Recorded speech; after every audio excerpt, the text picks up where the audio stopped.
You've said it's difficult to give an elevator pitch for systemic modelling because of how the content and the results of what happens are going to depend on the group and the context where the groups come together and who's in the group and what the purpose is of what they're up to. But I want to see what we could say about what kinds of problems it can help with or what kinds of strengths it can develop. And one of the things I thought we might talk about is anti-fragility. So maybe you could say a bit about what that is for people who don't know, and then talk a bit about how systemic modelling can help to make a group more anti-fragile.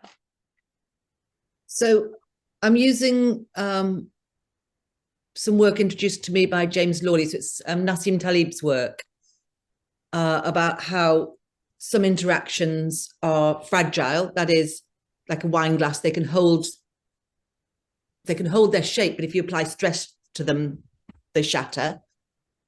Some are robust, more like a brick. So you can apply stress to them, but they don't change. That's the way it is. Some are resilient. They can alter their shape, more like a rubber band or a bouncy ball, and then it comes back into shape again. And others are anti-fragile. So anti-fragile would be, a little bit like a baby learning to walk. Actually, it needs enough stress applied to it. They need to fall over enough times in order to be able to learn to walk. Or trees need, or the immune system needs enough stimulation and it grows. They grow stronger, and so they grow not necessarily more resilient. They're in fact anti-fragile, but they grow not only in relation to the stress, but they are better able to combat stress in the future because of the way that they respond to it. And so this is, although I didn't know this work when I was starting systemic modelling, the way it ties in with what I was thinking was, when we grow things like rules that are actually incorrect or not useful or create fragility, division, racism, sexism, exclusion, how do we as a group, it's a process that we could develop, allows us not just to course correct, but to learn from the very prejudices and biases that we have and the stress that it is causing us. How do we grow out of it? And so systemic modelling is very much about being able to be present to what is happening, what we'd like to have happen, and then what are the smallest actions adjacent to what we can already do that we could start doing now to shift the system. So yeah.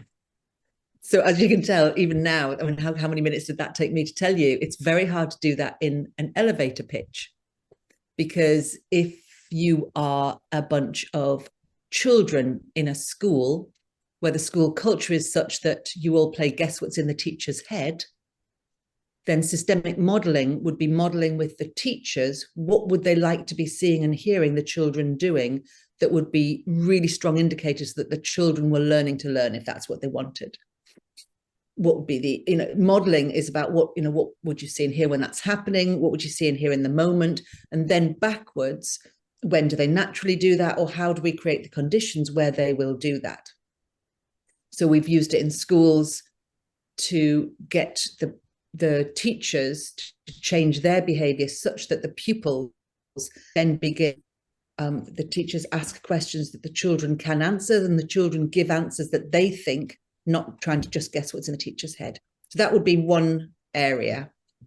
Probably a fairly simple way of doing it would be, let's take prejudice. Let's take when we were doing exclusion. An anti-fragile systemic modelling way of tackling embedded prejudice is to say, what's a prejudice that you used to have, but you don't have it anymore? Let's just model it. What's it like? What was it like? What's it like when you did have it? What happened just before you lost it? How did you update it? What are the conditions under which you update it?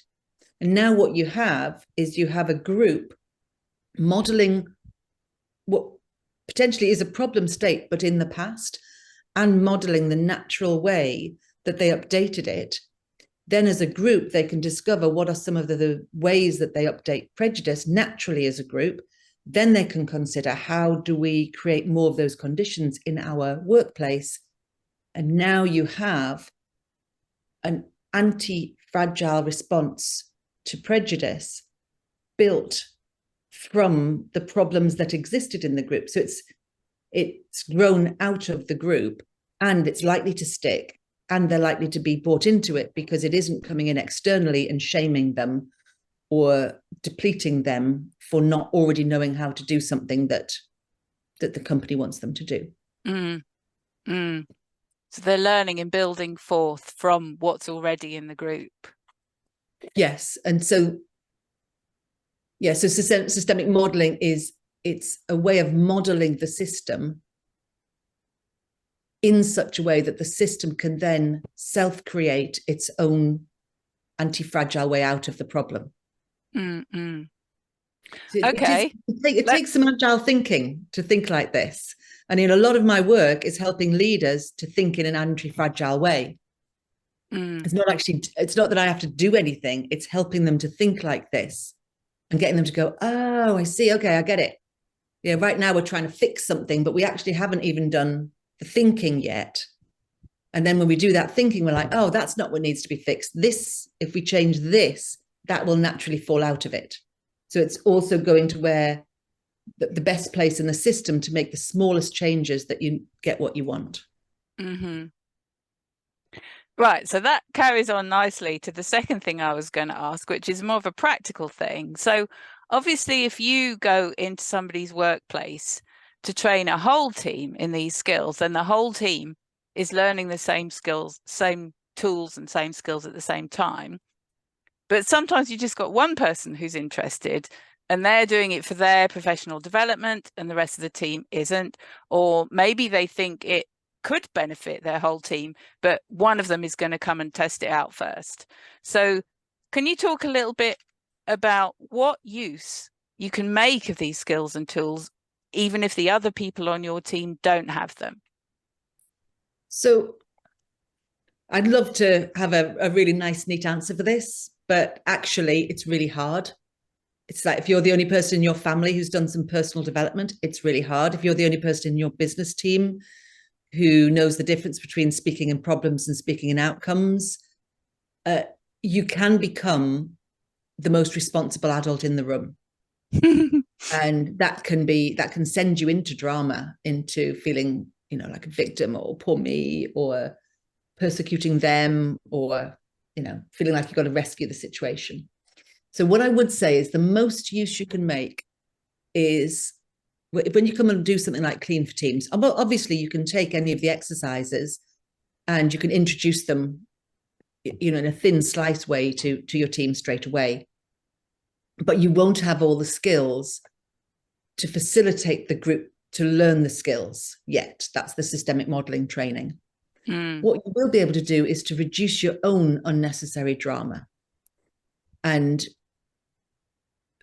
to learn how to conversationally, if somebody comes in and gives you feedback that they haven't thought through, to ask them 2 or 3 very useful questions that don't shame them, get a bit more information, and then gently move what could have been drama into inquiry, into action. So it's very gently to be able to shift your own thinking and the thinking of those immediately around you from potentially problem or drama to curiosity to action, contempt to curiosity to action.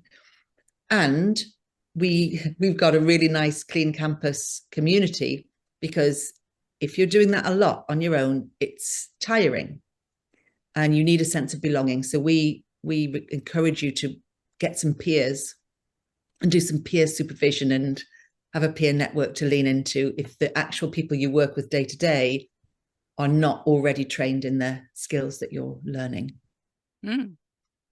Okay. So we could stop there, but I'm going to ask you one more, which is something you'd put in the draft of the manual is about how individual people's intrinsic motivation can be understood and brought together into the purpose and outcomes for a team.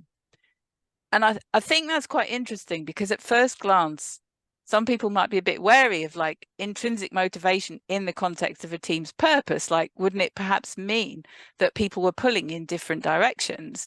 But you're talking about how understanding people's individual motivations and priorities can strengthen the team. So say something about that. Yeah, I mean, if I could just take that little thing you've said there, because I hear it regularly. So you go, oh, but if we uncover that, we might find out that they're pulling in different directions. Well, best uncover it now, not 6 months into the project, Yeah. or 6 years where you've got embedded conflict.